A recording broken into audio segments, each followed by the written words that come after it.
பிஸ்மில்லாஹிர் ரஹ்மானிர் ரஹீம். அல்ஹம்துலில்லா வல் ஆக்கிபத்தில் முத்தகீன். என் அன்புமிக்க அல்லாவின் நல்லடியார்களை உங்கள் அனைவருக்கும் அல்லாவுடைய சாந்தியும் சமாதானமும் உண்டாவதாக என்று கூறிக்கொண்டு, ஷாபான் மாதமும் புனித பராத் இரவும் என்ற தலைப்பிலே நான் சென்ற வருடங்களில் உங்களுக்கு வீடியோக்கள் பதிவிட்டிருக்கிறேன். அதை பார்த்திருப்பீர்கள் என்று நம்புகின்றேன். இருப்பினும் ஷாபான் செய்ய வேண்டிய அமல்களை நீங்கள் ஆலிம்கள் கூற கேட்டிருப்பீர்கள். இப்பொழுது ஷாபான் மாதம் தொடங்கி நாம் பராத் இரவை நோக்கி சென்று கொண்டிருக்கிறோம். இந்த பராத் இரவின் சிறப்புகளையும் ஏற்கனவே வெளியிட்டிருந்தாலும் இப்பொழுது மீண்டும் உங்களுக்கு எடுத்து கூற விரும்புகின்றேன். பராத் இரவின் சிறப்புகள் என்ற தலைப்பிலே இவ்வாறு நான் கூற விரும்புகிறேன். நீங்கள் கவனமாக கேட்டுக்கொண்டு அதன்படி நீங்கள் அமல்கள் செய்து நன்மை பெற்றுக்கொள்ளுமாறு கேட்டுக்கொள்கிறேன். ஷாபான் மாதத்தில் 15வது இரவு வந்துவிட்டால் அவ்விரவில் விழித்து வணக்கம் புரியுங்கள். பகலில் நோன்பு இருங்கள். நிச்சயமாக அல்லாஹ் தாலா சூரியன் மறைந்தவுடன் உலக வான தளவில் இறங்கி கூறுகிறான், என்னிடத்தில் பாவ மன்னிப்பு தேடுபவர்கள் உண்டா? அவர்கள் பாவங்களை மன்னிக்கிறேன். என்னிடத்தில் இரணம் ரிஸ்க் தேடுபவர் உண்டா? அவர்களுக்கு இரணம் அளிக்கின்றேன். என்னிடத்தில் வியாதியை பற்றி முறையிடுபவர் உண்டா? அவர்கள் வியாதியை நீக்கி வைக்கிறேன். இவ்வாறு வைகரை ஃபஜ்ர் தோன்றும் வரை அல்லாஹ் கூறிக்கொண்டே இருக்கின்றார். எனவே இந்த அரிய சந்தர்ப்பத்தை நான் பயன்படுத்தி கொள்ள வேண்டும். பராத் இரவில் அந்தந்த ஆண்டில் பிறக்கும் குழந்தைகளை பற்றியும் இறக்கும் மனிதர்களை பற்றியும் எழுதப்படுகிறது.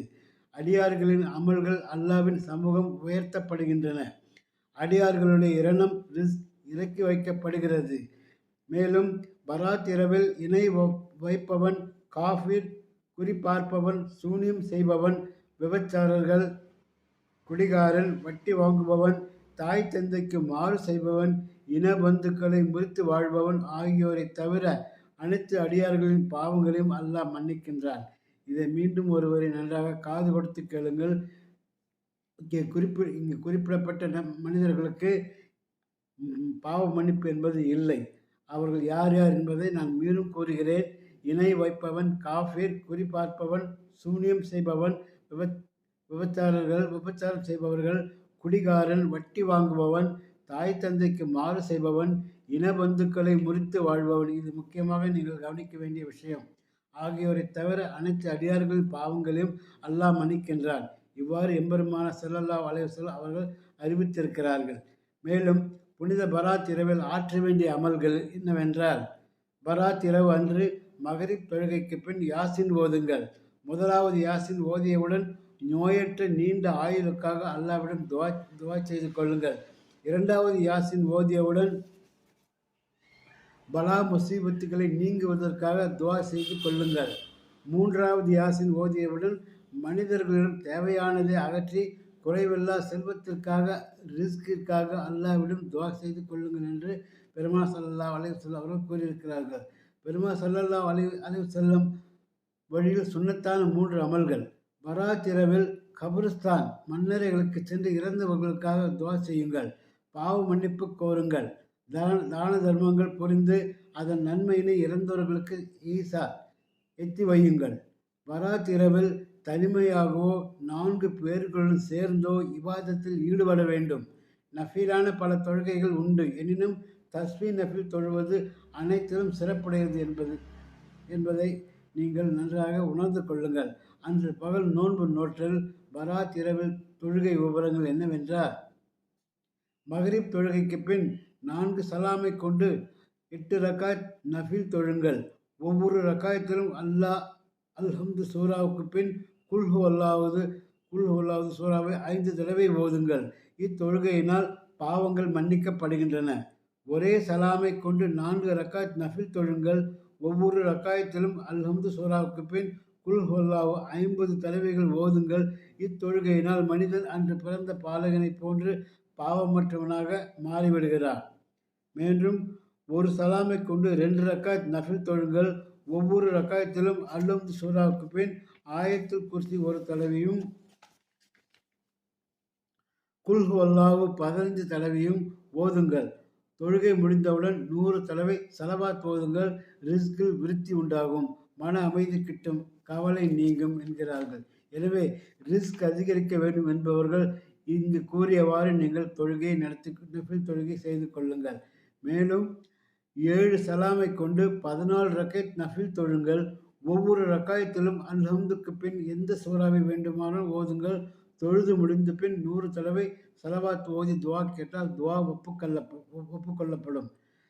மேலும் தஸ்பீஹ் நஃபில் தொழுகையை இங்கே இங்கே இங்கே அன்று இரவு செய்வது மிகவும் சிறப்புடையது.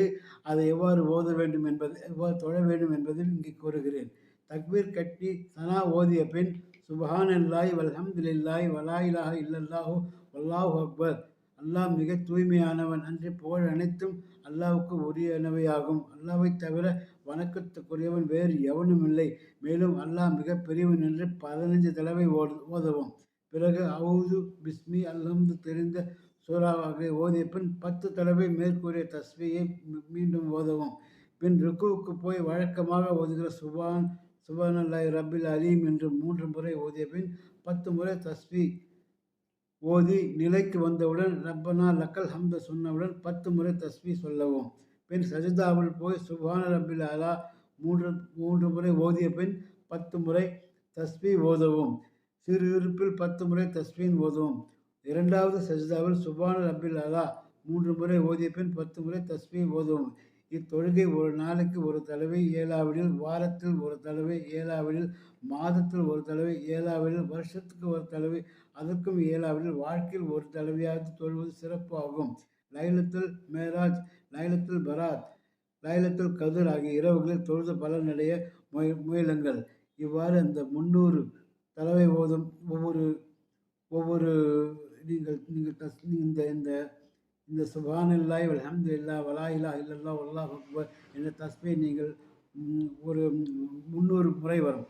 இந்த 4 ரக்காயத்திலும் 300 முறை வரும். 75 75 75 75 என்று 300 முறை வரும். இதை ஓதி நீங்கள் இதற்குரிய பலனை நீங்கள் பெற்றுக்கொள்ளுங்கள் என்று கேட்டுக்கொண்டு, மேற்கொண்டு நீங்கள் இந்த ஷாபானை நீங்கள் சிறப்புடைய மாதமாக ஆக்க வேண்டும், உங்கள் பாவங்கள் உங்களிடமிருந்து நீக்க வேண்டும் என்றால் இதற்கு இங்கே குறிப்பிட்டவாறு தொழுகைகள் செய்வதோடு அன்று நீங்கள் நோன்பு வைக்கவும் முற்படுங்கள். இவ்வாறு தொழுதி நீங்கள் ரிஸ்கை அதிகப்படுத்திக் கொள்ளுங்கள், உங்கள் பாவங்களை குறைத்துக் கொள்ளுங்கள். அது மட்டுமல்ல, உங்கள் குடும்பத்தினருக்கும் இதை எத்தி வையுங்கள், உற்றார் உறவினருக்கும் எடுத்துக் கூறுங்கள் என்று கேட்டுக்கொண்டு வாய்ப்புக்கு நன்றி கூறி விடைபெற்றுக் கொள்கிற வாஹர் தவான அல்ஹம்துலில்லாஹி ரப்பில் ஆலமீன். அஸ்ஸலாமு அலைக்கும் வரஹ்மத்துல்லாஹி தஆலா வபரகாத்துஹு.